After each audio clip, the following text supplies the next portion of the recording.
Hi to all.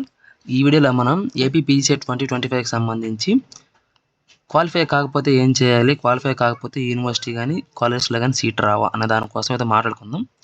So first అయితే ఒకటి గుర్తుపెట్టుకోండి, మనకి ఇప్పుడు రిలీజ్ అయింది ఓన్లీ ప్రిలిమినరీ కీ.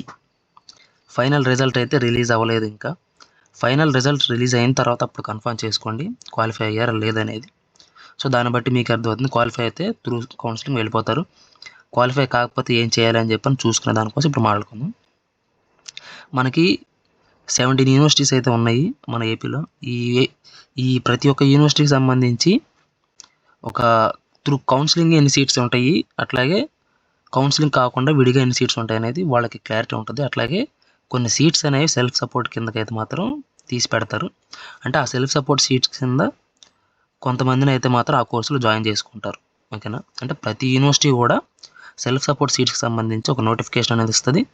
ఒక్కో యూనివర్సిటీ దానికి ఎగ్జామ్ కండక్ట్ చేస్తుంది, లేదంటే డైరెక్ట్ అప్లికేషన్లు తీసుకొని కౌన్సిలింగ్ టైంకి అట్లా అప్లికేషన్ నుంచి వచ్చిన వాళ్ళకి ఆ పేమెంట్ షీట్ అనేది ఇస్తారు.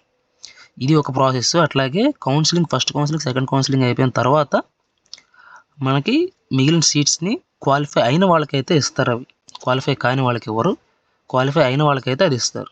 ఓకేనా? క్వాలిఫై కాని వాళ్ళకి మాత్రం ప్రతి యూనివర్సిటీ ఫస్ట్లోనే కౌన్సిలింగ్ కంటే ముందుగానే ఒక నోటిఫికేషన్ అనేది ఇస్తుంది సెల్ఫ్ సపోర్ట్ సీట్స్కి. సో ఈ సీట్స్లో జాయిన్ అయ్యే వాళ్ళకి మాత్రం ఫీ రింబర్స్మెంట్ అయితే రాదు. ఆ నోటిఫికేషన్ చూసుకొని ఒక యూనివర్సిటీ కనుక ఎగ్జామ్ కండక్ట్ చేస్తే ఆ ఎగ్జామ్కి అయితే అటెండ్ అవ్వాల్సి ఉంటుంది. సో దానికి సంబంధించి అప్లికేషన్ పెట్టుకోవాలి. అప్లికేషన్కి ఒక ఫీ అనేది ఉంటుంది.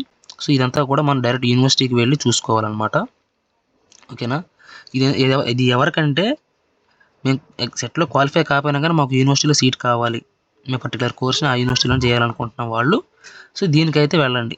లేదు మాకు స్కాలర్షిప్ వస్తుంది, మేము ఎగ్జామ్ క్వాలిఫై అవ్వగలం అని చెప్పి అనుకున్న వాళ్ళు రిజల్ట్స్ కోసం వెయిట్ చేసి మీరు తర్వాత ప్రొసీజర్కి వెళ్ళిపోవచ్చు. సో ఇట్లా క్వాలిఫై కాము అనుకున్న వాళ్ళు మాత్రం ఈ పని అయితే చేయండి. అంటే ప్రతి యూనివర్సిటీకి సంబంధించి సెల్ఫ్ సపోర్ట్ సీట్స్కి నోటిఫికేషన్ ముందుగానే పడుతుంది. అది చూడండి. ప్రజెంట్ అయితే ఏఎన్యూకి నోటిఫికేషన్ ఉంది. సో అది చూసుకోండి. దానికి సంబంధించి మీకు ఏ కోర్సెస్ అవైలబుల్ ఉన్నాయో చూసుకొని ఆ కోర్సెస్కి అయితే అప్లికేషన్ అయితే పెట్టుకోండి. సో మ్యాక్సిమం ఇప్పుడు ఏఎన్యూకి అయితే 30 లోపే ఉన్నట్టుంది. సో మనకి 25th రిలీజింగ్ అని చెప్పని ఇచ్చారు రిజల్ట్స్. చూసుకొని ఒకసారి ఇట్లాగా ఆ యూనివర్సిటీని కాంటాక్ట్ అవ్వండి ముందుగానే. మనకు రిజల్ట్స్ వచ్చిన వెంటనే చూసుకొని యూనివర్సిటీని కాంటాక్ట్ అవ్వండి. సో పర్టికులర్ యూనివర్సిటీ మీకు ఏది కావాలో ఆ యూనివర్సిటీని కాంటాక్ట్ అవ్వండి. మేము ఇట్లా క్వాలిఫై కాలేదండి, మేము అప్లికేషన్ పెట్టుకోవచ్చా, మాకు ఇంకా టైం ఉందని చెప్పని అడిగి మీరైతే ముందుకు వెళ్ళొచ్చు. ఓకేనా? సో క్వాలిఫై కాకపోతే మాత్రం ఇది ఒక వే ఉంది. క్వాలిఫై అయ్యి సీట్స్ రాకపోతే అది ఇంకో వే ఉంది. దానికోసం తర్వాత మళ్ళీ మాట్లాడుకుందాం. సో ప్రజెంట్ అయితే మాత్రం క్వాలిఫై కాకపోయినా కానీ యూనివర్సిటీలో సీట్ వచ్చేదానికోసం ఉన్న ఇన్ఫర్మేషన్ అయితే ఇది. సో ఇంకేమైనా డీటెయిల్స్ కావాలంటే మీరు కింద కమెంట్ చేయండి. నేను ఆ డీటెయిల్స్ కోసం కూడా నేను వీడియోస్ అయితే చేస్తాను. ఏదైనా డౌట్ ఉన్నా కానీ కింద కమెంట్ చేయండి. దానికి కూడా నేను ఆ డౌట్ అనేది క్లియర్ చేయడానికి ట్రై చేస్తాను.